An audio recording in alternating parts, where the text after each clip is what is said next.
So I'm working on an investigation, and she done some stuff that probably shouldn't have done. Yes, sir. And I'm looking for chain of custodies. And the city attorney said that the city does not have chain of custodies for evidence that's booked in. Read me my Miranda rights, and had me sign a piece of paper, and I signed it. And then basically they just asked me a whole bunch of questions. They were doing like the good cop, bad cop thing, because Alex was very aggressive and rude about stuff. And Officer Whitehouse was, nice and trying to talk and everything. Do you know if Officer Jessica Whitehouse is on duty today?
GT coming in hot with a story out of Meriwether County, Georgia. Please make sure to like, share, and subscribe to include smashing that notification bell. I'm Ashlee Williams with Ash on Air. Now, there are so many innocent people in the prison system across America. We were contacted by Mr. Gregory Wright's mother. It appears that Mr. Wright is innocent, as DNA tested by the GBI appears to not provide a match. No DNA found on the victim's back. It appears that Mr. Wright is innocent, as DNA tested by the GBI appears to not provide a match. No DNA found on the victim's back. A botched investigation, and the city of Woodbury, Georgia, not releasing body cam footage because it could paint the city in a bad light. Meet Gregory Wright.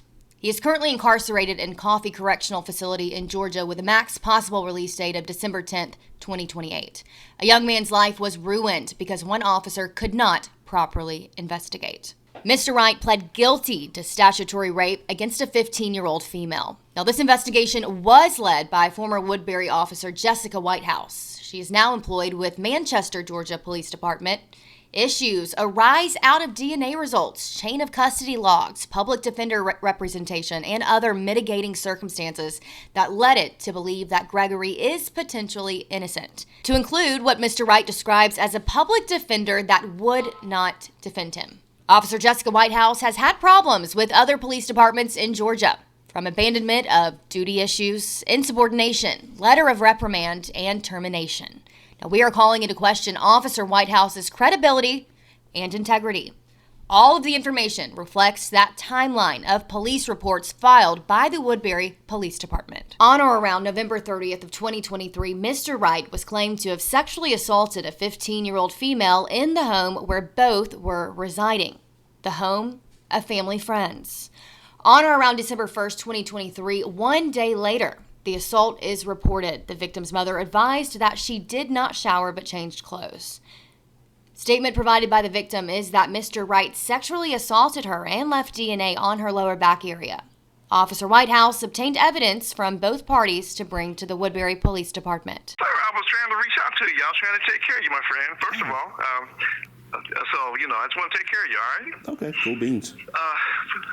First of all, to answer your question, and we don't have anything back then. The department here, the previous administration, like you were talking about earlier, Yes. There's no record of chain of custody or anything. It's a mess back there. That's why I was trying to look into it when we spoke earlier, because I got a person over property evidence, and he was telling me, I said, well, and I called him, I said, hey, what's the deal with this? Because I got a person over that, right? And I'm still getting settled and acclimated. I literally just started, so I'm trying to get settled in and acclimated. But to answer your question, sir, there is nothing at that point. back in 2023. It was a mess. And that's where we are with that. So I wanted to be upfront and tell you that. Officer Whitehouse named Mr. Wright the only suspect. It appears that other males resided in the same home and no other interviews were conducted, nor did Officer Whitehouse properly investigate the crime scene. The rape kit analysis appears to show male DNA present on the victim. However, the GBI official report doesn't list who the DNA belongs to. Mr. Wright also submitted DNA screening for the case. Chain of custody logs were requested pertaining to this case. However, the city of Woodbury stated they possessed no logs for the entire year of 2023. Oh, good. So, put in some open records requests. What'd you and Russell Russell what? Picaron. Okay. And so I put in some open records requests. Yes, sir. And I know it has nothing to do with you. I don't think you were here in 23 with the Yes, sir. previous officer that used to work here. Yes, sir. So I'm working on an investigation, and she done some stuff that probably shouldn't have done. Yes, sir. And I'm looking for chain of custodies. And the city attorney said that the city does not have chain of custodies for evidence that's booked in during that time. And I'm here to confirm that there is no chain of custody, and it has nothing to do with you. It was Yes, a sir. previous administration and I understand. everything. Yeah. So I'm trying to track down this chain of custody for a guy that got convicted for something that he possibly maybe didn't do. I have to look because I'm new, but there's some things that we're working on improving. So I just have to really look and determine what specific what you're Okay. looking at to especially during that time frame. Okay. You have a card or something I can? I'll give you my name and my email. Okay. Yeah. Mr. Wright's mother continues to fight that her son is innocent, and she provided GT an exclusive interview. I feel like, one, Jessica Whitehouse should not have ever been on my son's case when he found out, or when she went to do, I understand when she went to do what she had to do as a police officer by the trespassing thing. That makes sense, you know. Okay, you can tell somebody they can't trespass, okay. But to investigate something that has something to do with your friends, because I know we're limited on saying what we can say here because it's a library and there's children. So she should have passed it on. She should not have been involved in it with being friends with the people involved in my son's case. I feel like she was very biased. She did not investigate. She did not pull cameras. She didn't pull records. She didn't ask questions. She didn't look for clothes. She didn't look for any signs of the... Did Officer Whitehouse take Mr. Wright or the victim's clothes Neither one. and booked them into evidence? Neither one. And logged them into evidence? Neither one. She Did- didn't. She didn't take any of the clothes. She didn't take any of the articles. My son said the only thing that she took from him was his phone when he got there. His keys were not in the car, where it says that his keys were left in the car on the paperwork where she wrote. No, my son physically handed her the keys to his car. Did Officer Whitehouse go back to the alleged scene of the crime to maybe run a black light or get the clothes that the victim was wearing Nothing. at any time? No. So none of the clothes was taken? No. Okay. And did Mr. Wright advise you or let you know anything how his DNA was taken? Was it a swab in the mouth? He said like a that cotton they came swab? up to the jail and asked him if he'd be okay with giving a DNA sample, and he said yes, he had no problem with that, so they swabbed his mouth. When I went to pick up the phone and I went to take it to her, she logged it into an evidence bag, and she kept telling me, you know, that they found DNA on him, they found DNA on her, they found semen on her back, they know that he did it, blah, blah, blah. But here I'm being told and read that his DNA wasn't even taken until a few days after the incident occurred, which would be that he was already in jail and the preliminary, what was it, during the preliminary hearing is when he got it. Was it on the 19th of January, I believe, is when they came and got it. She told me this in the beginning of January. I believe it was just 2 days after he was booked. So first of all, I don't know how she would know all of that it was his DNA. She tricked me. She made me feel like she cared. She made me feel comfortable with talking to her in hopes that she would help my son. In all reality, she did nothing but turn it around. I just don't understand. She opened up about her life story, about her husband being in Griffin and how he was a cheater and an abuser, and how she was living at home with her handicapped children and trying to take care of them and trying to run a department where the lieutenant didn't want to do anything, and how she was the only cop doing anything. I don't. And that was with Woodbury. Yeah, that was with Woodbury. That was with Woodbury. Yeah. He pulled out an evidence bag, put it in the bag, wrote my phone number down, and put it on there for me to get it back.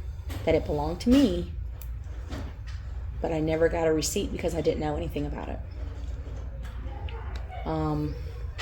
She contacted me several times after that.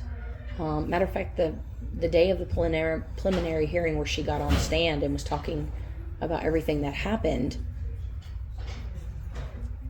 the lawyer asked her, do you have the rape kit yet, or something like that? And she says, no, we haven't been able to get it. It's in a vault or something. It's sealed. They haven't looked at the findings yet. And the lawyer asked her a question. Well, afterwards, I asked her, I said, well, how do you know it's my son's DNA if you guys don't even have... She said, oh, well, we've got his DNA from Florida. First of all, they never took my son's DNA in Florida. My son's DNA was not on file. I contacted Florida, Okaloosa, Florida, and they said they never took my son's DNA because it was all to do with some stupid pictures on a cell phone. Were there other males living in that house, or yes? So in the house, what were the ages of them? So roughly, I believe that they're a little younger than me because they were still kids. So the daughter of the mother who lives there, I can't remember her name, but is also the older daughter that just had a baby, and her boyfriend lives there. I think his name is TJ. I'm not for sure what his name is. He also lived in the residence. He's almost 23 years old, and he is defeated. He swears up and down every day we talk, and he doesn't have to. I've told him, I don't care what you've done. I love you. You're my son. I will stick by you. If you did it, you did it. You were wrong. You got to pay your penance for it, but I'm not going to judge you. And he's like, Mom, I swear I didn't do it. He says, there's a lot of things I've done in my life, but that's one thing I didn't do. He says, I have text messages to prove at the time that they say it's happened, which they've... And you no longer have access to those text messages? No, I have them. We also had a chance to speak with Mr. Wright as well. For the interview that took place and everything that had happened, can you just give me a quick rundown from, I guess, start to finish, just a nutshell of like 2 minutes? The whole interview? Just from start to finish.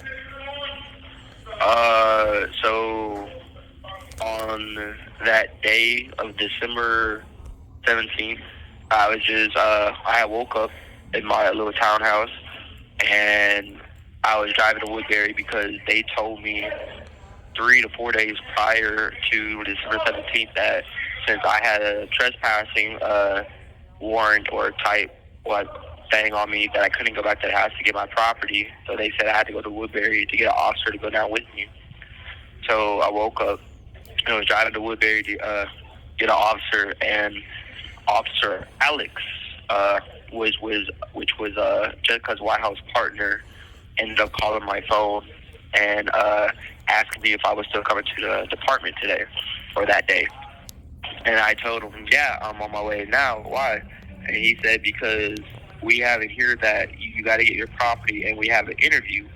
And then he caught himself at interview and said, never mind, that was somebody else. We have you here to get your property. And I was like, okay. And he said, are you still on your way? I said, yeah, I'm about 5 minutes away. And so when I got there and walked in the building, Officer Whitehouse and Alex, I don't remember his last name.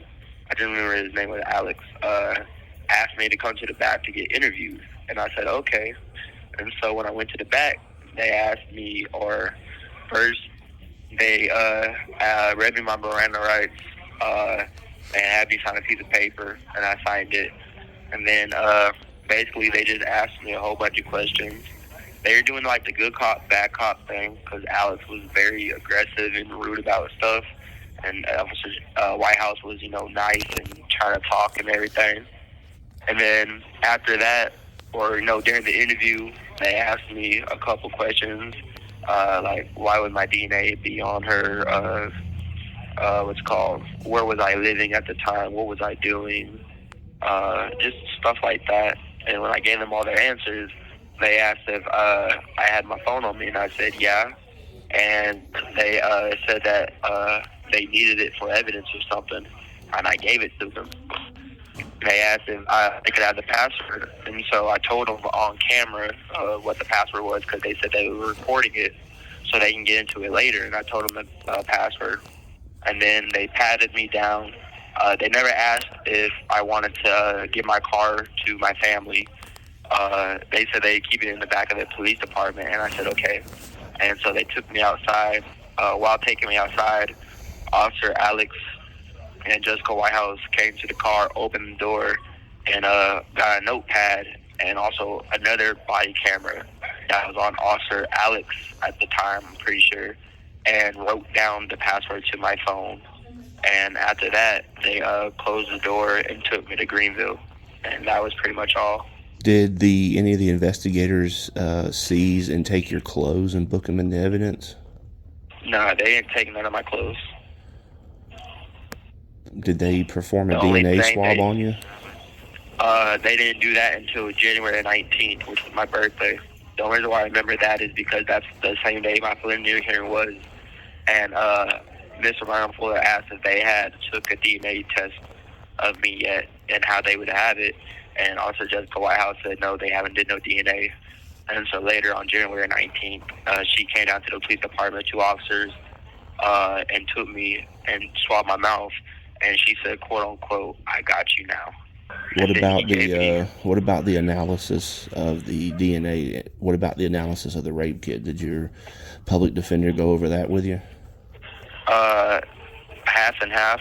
He took a call midway through and was on it for a while, but he didn't really go over it. He basically just showed me it on the computer at first, and was just, typing the down button and letting me see it. And when I would ask questions, he would say, I don't know, or wouldn't really answer them to my acknowledgement.